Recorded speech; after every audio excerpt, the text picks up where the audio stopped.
या आप अपने काम के लिए जाएं या आप दुकान के लिए जाएं, जिस भी कार्य के लिए आप जा रहे हैं,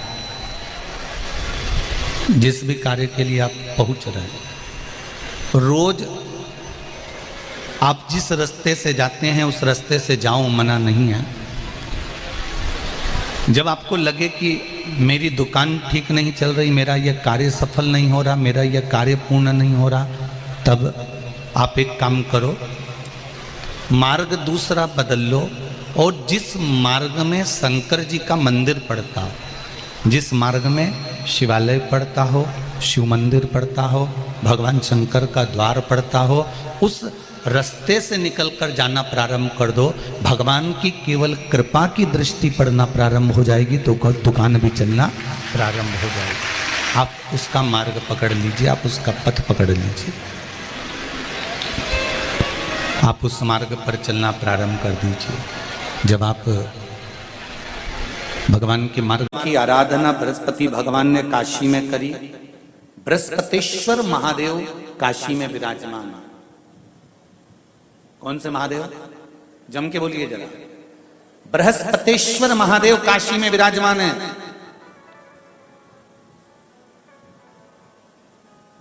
जो अंगूठी में पुखराज नहीं पहन सकते, जिनकी भाग्य रेखा उल्टी चल रही हो, बृहस्पति चमक ही नहीं रहा हो, जिस काम में हाथ डालते हैं वो काम पूरा ही नहीं होता हो, तो एक बार काशी जाना, बृहस्पतिश्वर महादेव का स्पर्श करना, उनका अभिषेक पूजन करना और उनका स्पर्श कर कर एक बेलपत्र ब्राह्मण देवता से मांग कर लेकर आ जाना कि इन बृहस्पतिश्वर महादेव से मुझे एक बेलपत्र दे दो। तुम्हें पुखराज पहना कि नहीं पहना, हीरा रतन माणिक पहना कि नहीं पहना, वो बेलपत्र इतना चमत्कार कर देगी कि जिंदगी में कभी संपदा की कमी आएगी ही नहीं। अगर बृहस्पति नहीं चमके तो बृहस्पतिश्वर महादेव, जहां पर बैठकर बृहस्पति भगवान ने शंकर भगवान की आराधना करी है, रोज गंगा जल जाना, गंगा जल लेकर आना, शिव जी की आराधना करना, एक शिवलिंग का निर्माण करा, उसकी आराधना में बृहस्पति भगवान डूब गए, उसकी आराधना में बृहस्पति महाराज निरंतर लगे रहे और इतनी आराधना बृहस्पति महाराज ने करी, इतनी आराधना करी बृहस्पति महाराज ने कि शंकर भगवान सामने प्रकट हो गए। मांगो बृहस्पति, तुमको क्या चाहिए? कुछ नहीं, केवल आपका भजन। नाम रख दिया, तुम्हारा नाम बृहस्पति रहेगा। बृहस्पति भगवान का एक नाम बृहस्पति भी रख दिया और तुम साधारण नहीं रहोगे। तुमने मेरी आराधना करी है तो देवताओं के गुरु बनकर विराजमान होगे। अब अभी तक 2 भार इंद्र के पास में थे, बहुत ध्यान देकर समझना ये नवग्रह कथा को। 2 भार थे इंद्र के पास। इंद्र देवताओं के गुरु भी बनकर बैठे थे, देवगुरु बृहस्पति की जगह पूर्व में इंद्र ही देवगुरु का पद संभाल पाए और देवराज का पद भी इंद्र के पास में था। कौन कौन से पद थे? जम के बोलो जरा। पहला पद देवराज इंद्र का, दूसरा पद देवगुरु, देव गुरु का पद भी इंद्र के पास में था और देवराज का पद भी इंद्र के पास में था। ये 2 पद जब होता है साधारण भाषा में आप ले लीजिए, किसी के पास में अध्यक्ष का पद भी है, किसी के पास में और कहीं का पद भी है, 2-3 पद उसके पास में विराजमान है, तो उसके पास में 2-3 पद अगर विराजमान है तो फिर उससे अगर एक पद ले लिया जाता है तो उसको अहंकार आ जाता है, उसको गुस्सा आ जाता है कि बताओ अभी तक तो मुझे पूछा जा रहा था, अब तुम तो वो पद पे भी जान दो। जैसे तुम किसी कुर्सी पर बैठे हो, कथा सुन रहे हो और इतने में कोई रिश्तेदार बाहेती जी का आ गया और तुम बढ़िया आराम से बैठे थे और बैठे बैठे इतने में बाहेती परिवार से कोई आया और उसने तुमको उठाया, प्लीज थोड़ा सा, और तुम्हें उठाकर दूसरी जगह बिठा दिया और उन्होंने अपने वाले को कुर्सी पर बिठा दिया। अब बोलो, जो उठा, जिसको उठाया था उसका भगोने जैसा मुंडा हुआ कि नहीं हुआ? अरे बोलो तो, अपन दूर कथा नहीं जाते, कथा अपना अपने ऊपर लेके चलो कि अपन अपन कैसे समझें इस कथा को। बहुत अगर गहन तत्व की कथा सुनेंगे तो समझ में आएगी नहीं। यहाँ से सुनी, यहाँ से निकाल दी, बच्ची कुछ दी, ऊपर से निकल गई, और मालूम पड़े थोड़ी देर बाद माताएं कुर्सी पे बैठी बैठी।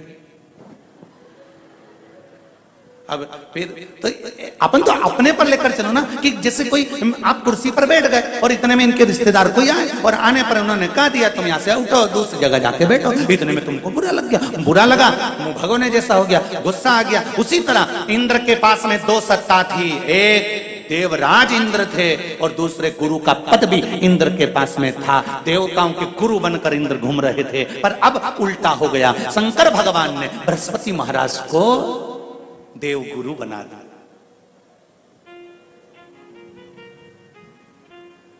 अब जैसे ही देव गुरु बनाया तो इनका इंद्रदेव का मुंह, अरे बोलो तो तुम, भगोड़े सा हो गया, कुर्सी उतरी कि मुंह भगोड़ा। अब इनका मुंह भगोने जैसा हो गया तो गुस्सा तो गुस्सा। इतने में इंद्र ने, बृहस्पति महाराज देव गुरु बन गए, इंद्र सिंहासन पर बैठे थे, अप्सराओं का नृत्य देख रहे थे। वहीं से देव गुरु बृहस्पति का आगमन हुआ। बृहस्पति महाराज जैसे ही आए तो इंद्र तो सिंहासन पर बैठकर पूरा अप्सराओं का नृत्य देख रहे थे। उनको देव गुरु बृहस्पति से मतलब ही नहीं था।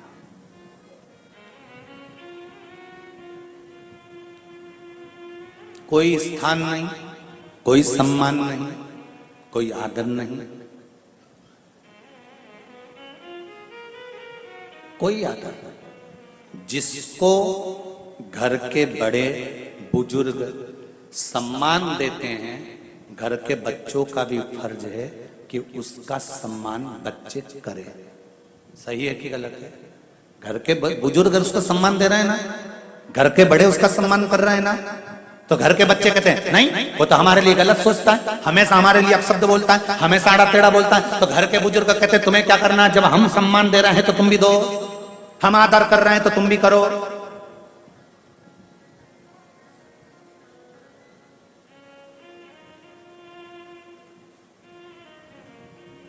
पर नहीं महाराज, आदर आप भी करो, सम्मान आप भी करो, पर वो आदर वो सम्मान बहुत मुश्किल। अब जब बृहस्पति महाराज का सम्मान नहीं हुआ, बृहस्पति महाराज वहां से उठकर चले गए, बोले नहीं। जो समझदार होता है वो तुरंत कह देता है कोई बात नहीं, मैं चले जाता हूं। कोई मुख पर क्रोध नहीं, कोई चिड़चिड़ प्रवृत्ति नहीं, कोई अपशब्द नहीं। एक बात मैं आप सबको कहना चाहूंगा, किसी जगह पर यदि आपका अपमान हुआ है, बहुत ध्यान देना जरा, कथा थोड़ी भारी है पर समझ लोगे आप। किसी जगह पर यदि आपका अपमान हुआ है तो आप भगवान शंकर को धन्यवाद देना कि मैंने पूर्व में किसी का अपमान करा होगा तो मेरा हिसाब आपने इतनी जल्दी बराबर कर दिया है, इतनी जल्दी बराबर कर दिया। ये थोड़ा सा अपमान मेरा कराया, मेरा हिसाब बराबर हो गया। कोई गाली दे रहा है, देने दो, शंकर भगवान को धन्यवाद देना, बाबा बड़ी कृपा करी, मैंने पूर्व में इसको गालियां दी होंगी, अपशब्द कहा होगा तो इसने मुझे पलटकर गाली दे दी, अपशब्द कह दिया। ये तेरी कृपा है, ये तेरी दया। और जब तक तेरी करुणा, तेरी कृपा, तेरी दया नहीं हो तब तक कुछ हो ही नहीं सकता। तेरी कृपा,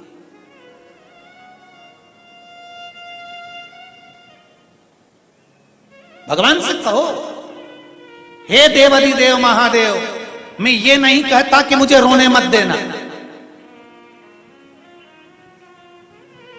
क्योंकि कर्म का भोग तो मुझे भोगना पड़ेगा। देवाधिदेव महादेव से कहो हे देवाधिदेव महादेव, मैं ये नहीं कहता कि मुझे रोने मत देना, पर इतना जरूर कहता हूं तेरे सिवा किसी दूसरे के आगे झुकने मत देना। बस इतनी कृपा कर।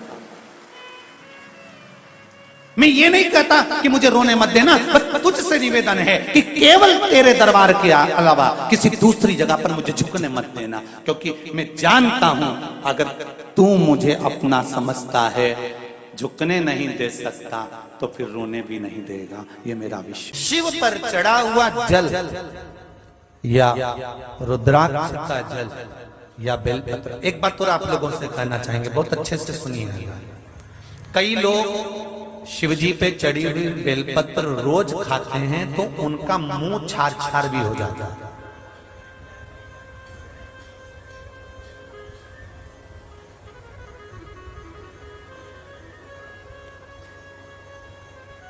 निवेदन है, जरूरी ये नहीं है कि तुम इसको दांत से चबा चबा कर खाओ। पत्ती को निकाल कर मल कर गोली बनाकर पानी से भी तो निकल सकते हो।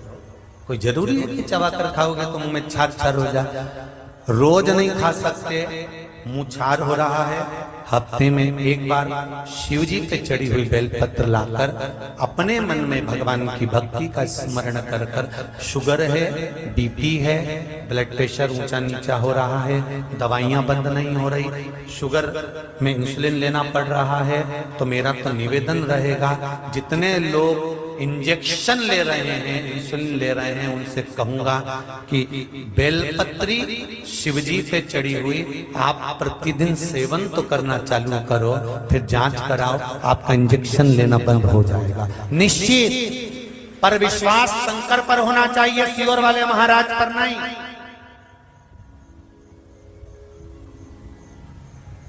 जिस शिव मंदिर की बेलपत्र लेकर आओगे वहां कह कर लाना पड़ेगा, बाबा इसको औषधि कर दीजिए कुंदकेश्वर महादेव। कौन से महादेव?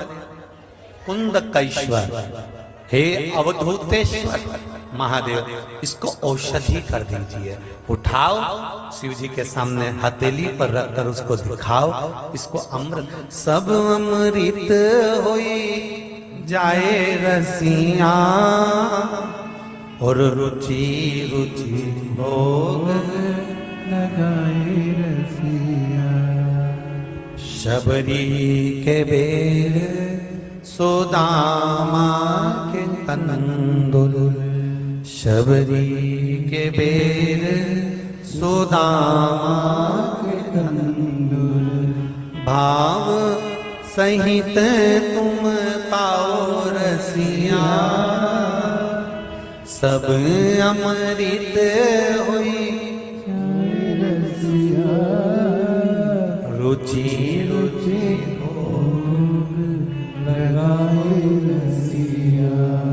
भगवान को दिखाकर तब बेलपत्र लेकर आ, तब पाई। थोड़ी बहुत बीमारी तो आप शिव जी के मंदिर जाना चालू करोगे ना, लोटा भर जल चढ़ाओगे, जल लेकर आचमन कर लोगे, थोड़ा सा जल लाओगे, घर में छींटोगे, अपने ऊपर डालोगे, दरवाजे पर छींटोगे, अंदर वाल पर छींटोगे, अपने आप रोग घर से भी दूर होगा, आपसे भी दूर होगा। शिव का चढ़ा हुआ जल एक आनंद की अनुभूति करा देगा। शंकर भगवान के मस्तक पर क्या है? जम के बोलो जरा। गंगा, चंद्र,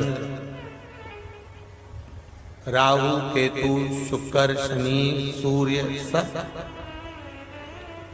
शिव जी के अंदर जटाओं में समाहित है। सारे ग्रह